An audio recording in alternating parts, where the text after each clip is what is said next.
استواء العرش والا جو مسئلہ ہے اس پہ آپ نے ایک عجیب و غریب موقف اپنا لیا ہے کہ دونوں طرف کشتیوں کے سوار ہو گئے ہیں، آپ اوپر بھی مان رہے ہیں یعنی عرش پر بھی مان رہے ہیں اور ہر جگہ بھی مان رہے ہیں۔ ساروں کا یہ عقیدہ ہے؟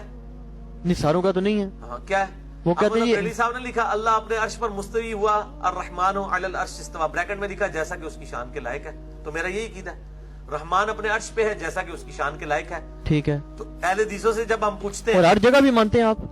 ہاں جی، ہر جگہ مانتے ہیں جیسا کہ اس کی شان کے لائق ہے۔ تو اس کو تو میرے خیال ہے اہل حدیث کفر نہیں کہتے۔ نہیں، کوئی کفر نہیں کہتے، ان کا وہ حلولیہ کے عقیدے کو کفر کہتے ہیں۔ ہم حلول تو کہہ ہی نہیں رہے ہیں، ہم کہہ رہے ہیں جی اللہ تعالیٰ کہتا ہے وَهُوَ مَعَكُمْ أَيْنَمَا كُنْتُمْ، اللہ تمہارے ساتھ ہے تم جہاں کہیں بھی ہو۔ اللہ تعالیٰ کہتا ہے تم تین نہیں ہوتے چوتھا وہ تمہارے ساتھ ہوتا ہے، تم پانچ نہیں ہوتے چھٹا وہ تمہارے ساتھ ہوتا ہے، تم جہاں کہیں بھی ہو تمہارے ساتھ ہوتا ہے۔ بخاری مسلم میں آیا کہ وہ تمہاری سواری کی گردن سے بھی زیادہ تمہارے قریب ہے، تم کسی غائب اور بہرے کو نہیں سنا رہے ہو، غائب اور بہرے کو نہیں سنا رہے ہو۔ تو غائب کا الٹ کیا ہوتا ہے؟ حاضر۔ تو حاضر ہے وہ وہاں پہ، تو تبھی حضور نے کہا نا کہ غائب کو نہیں سنا رہے ہو، ایسے کو جو موجود ہے۔ کیسے موجود ہے؟ وہ قرآن میں لیس کمثلہ شیء وہو السمیع البصیر۔ تو میرا یہ عقیدہ ہے کہ حنفی اور سلفی دونوں ایکسٹریم رویے ہیں آج کے دور میں۔ ہم تفویض کرتے ہیں اللہ تعالیٰ کو ہی۔ نہیں، آپ مجھے تھوڑا سا یہ کلیئر کر دیں، کوئی یہ مسئلہ ہوا ہے جس پہ آپ کی میرے تکفیر ہوتی ہے؟ مجھے میری کہاں سے تکفیر ہوتی ہے؟ یہ مجھے کلیئر کریں۔ تکفیر تو تب ہوگی میرے بھائی، تکفیر تو یہ دونوں ایک دوسرے کی کرتے ہیں، میں تو دونوں کو صحیح کہہ رہا ہوں۔ میرے خیال سے یہ آپ کے کفریہ عقیدہ، باقی میرے خیال ہے کسی کو نہیں کہتے، اس کو شاید آپ کا کفریہ عقیدہ کہتے ہیں۔ یہ کلیئر کریں کہ انفیوں کا موقف کیا ہے، سلفیوں کا کیا ہے اور آپ کا کیا ہے؟ کون مجھے کہتا ہے میرا کفری عقیدہ ہے؟ یہ مطلب ہے مجھے باتوں سے لگا ہے نا، جیسے وہ ایک دو ویڈیوز دیکھی ہیں نا۔ کون سلفی کہتے ہیں؟ جی سلفی انفی تو میرا خیال ہے اس مسئلے میں شاید ان تک آپ کی بات نہیں پہنچی۔ اوہو، کس موضوع پہ؟ سلفی کہتے ہیں نا۔ تو میرے بھائی سلفی تو اس مسئلے کے اوپر پھر انفیوں کو بھی کافر کہے نا، مجھے تو نہ صرف کہے، پھر میرا تو تفرد نہ ہوا۔ استواء العرش کے مسئلے میں انفیوں کو بھی کافر کہے نا، تو صرف میری تکفیر تو نہ ہوئی اگر وہ کرتے ہیں۔ نہیں، سلفی موقف کیا ہے کہ اللہ عرش پر ہے اور یہ باقی یہ سلفیوں سے ہی پوچھا جی، ہمیں تو ان کا موقف بھی ابھی تک سمجھ نہیں آیا۔ اور انفیوں کا کیا ہے؟ وہ انفیوں کا بھی موقف کوئی سمجھ میں نہیں آیا۔ ہم آپ کو اپنا موقف بتا دیتے ہیں جو کتاب و سنت سے ثابت ہے۔ اچھا، قرآن پاک میں استواء العرش کی آیات بھی ہیں۔ ٹھیک ہے، ٹھیک ہے جی۔ امام مالک کا قول ہے اللہ کا عرش پہ استوا معلوم ہے، کتاب الاعتقاد امام بیہقی کی کتاب میں انہوں نے نقل کیا۔ استواء العرش معلوم ہے، کیفیت مجہول ہے، یعنی یہ اننون ہے، سوال کرنا بدعت ہے۔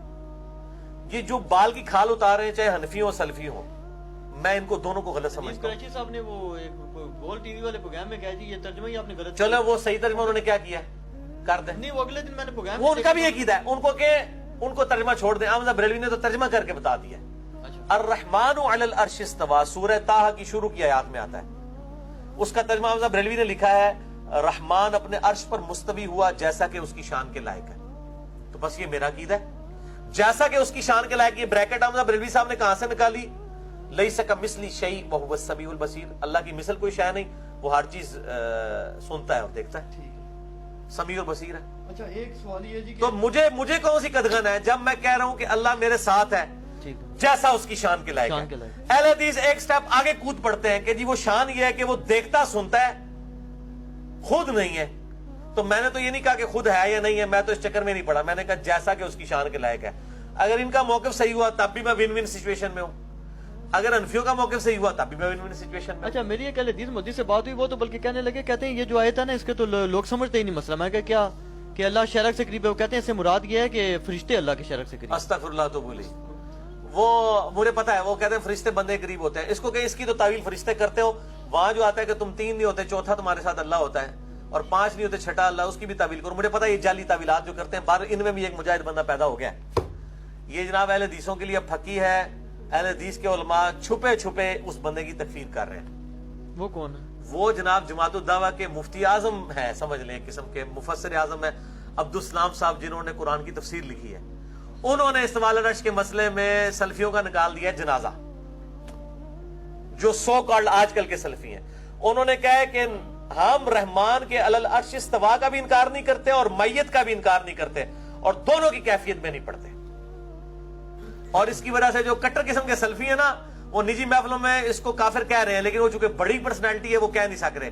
اور یہ اس وقت سب سے مشہور اہل حدیث کی تفسیر چل رہی ہے عبدالسلام صاحب کی جماعت الدعوہ کے.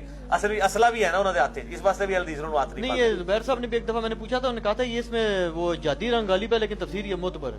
یہ زبیر عزیز صاحب نے مجھے کہا تھا. سارے کہہ رہے ہیں معتبر ہے، ان کو پتہ نہیں کہ استواء العرش انہوں نے سلفیوں والا انہوں نے کو دیتا ہے اہل عقیدہ. اچھا. انہوں نے وہی عقیدہ کیا جو انجینئر صاحب کا ہے کہ ہم استواء العرش بھی مانتے ہیں اور مائیت بھی مانتے ہیں جیسا کہ اس کی شان. اچھا ایک سوال